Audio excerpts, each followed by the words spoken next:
So God doesn't promise anyone wealth, but there are principles in God's word that are more conducive to leading to wealth. Number 1, Ecclesiastes 5:19. When God gives someone wealth and possessions and the ability to enjoy them, this is a gift of God. The thing is, it's not a sin to have wealth. The Bible says that it's the love of money that's a root of all kinds of evil. And in fact, the scripture in Ecclesiastes is saying that God gives us even the ability to enjoy wealth. And when we enjoy wealth, that's a gift from God. And even the wealth and possessions come from God. So we can't say that wealth itself is bad. Like I said, it's the love of money that's a root of all kinds of evil. Certainly don't let money take you astray, and certainly don't get sucked into loving money so much that you do sinful things to get it. But money itself isn't bad. It's kind of necessary in life. Number 2, Deuteronomy 8:18.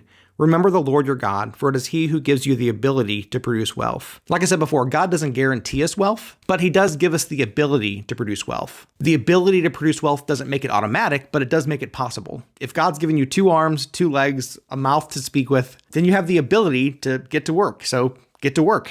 And even if you don't have any of those things, God's given you something likely that you can use to get to work. The principle here is just don't think of yourself as unable to produce wealth. No, God's given you the ability to produce wealth, so get to work. Number 3, Proverbs 21:5.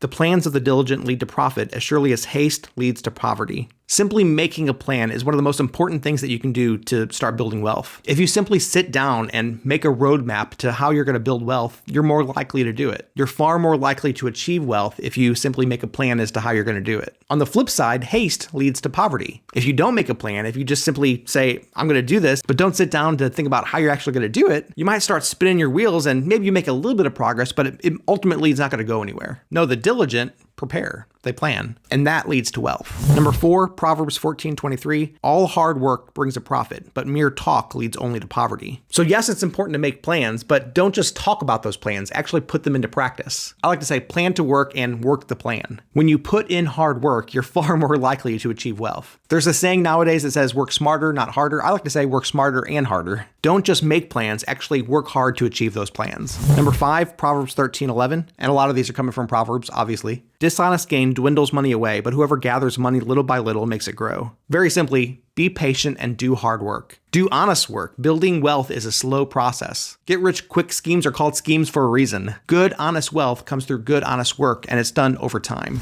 Number 6, Proverbs 6:6-8. Go to the ant, you sluggard. I love that it calls us sluggards.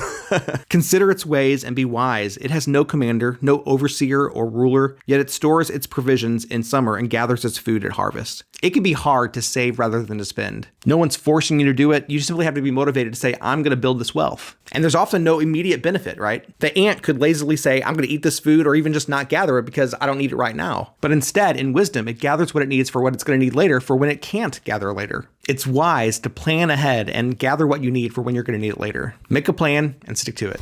Number 7, Proverbs 22:29. Do you see someone skilled in their work? They will serve before kings. Very simply, develop your skills and practice, practice, practice. When someone wants to become a doctor, they don't just wake up and start operating right away. No, they spend years going to school, practicing their craft, learning every day, practicing every day, and eventually they can get the job that they want and help a whole lot of people. Why do we think that's different when it comes to YouTube or building a business? We're not going to be an overnight success. We have to put in the time and the effort to really train ourselves so that we can be the person who builds that kind of wealth. Become skilled in the work and then you'll produce wealth. Number 8, Ecclesiastes 11:2. Invest in 7 ventures. Yes, in 8. You do not know what disaster may come upon the land. The thing is, we don't know what the future is going to hold. So it's a good idea not to put all your eggs in one basket. Diversify, diversify, diversify. Diversify when it comes to your own investments, diversify when it comes to your skills that you're learning, and even diversify when it comes to your endeavors as you work. Try new things, especially when you're still learning which path you want to take. Number 9, Proverbs 3:9-10. Honor the Lord with your wealth, with the first fruits of all your crops. Then your barns will be filled to overflowing, and your vats will brim over with new wine. Be generous toward God. Now, certainly some pastors have used this and abused this kind of verse, even trying to scam people out of money by saying God will bless you if you sow seeds of prosperity or whatever it is, sow seeds of generosity. I think usually when the scripture is talking about this kind of thing, it's talking more about spiritual blessings rather than financial ones. And yet there is this principle of God's not going to bless you with wealth unless you're also being generous towards him. Like, why would God give you money if you're just going to spend it all on yourself? yourself. God's more in the business of stewardship. How are we going to steward his resources? Are we going to be good stewards of what he's given us? And certainly that's going to include giving back to him through the church. Number 10, Proverbs 11:25. A generous person will prosper. Whoever refreshes others will be refreshed. So not only should we give to God, we should also give to each other. Be generous towards those who could use blessings. If you see a neighbor who is struggling with their bills, be a blessing to them. Don't hoard all of your wealth for yourself, but seek to be a blessing to those around you who could use it. Give to worthy causes. Help people who are struggling. Simply be aware of the needs around you, like single moms or single dads. And it doesn't always have to be a cash blessing, but sometimes just being generous with your time. Don't just be a taker, be a giver.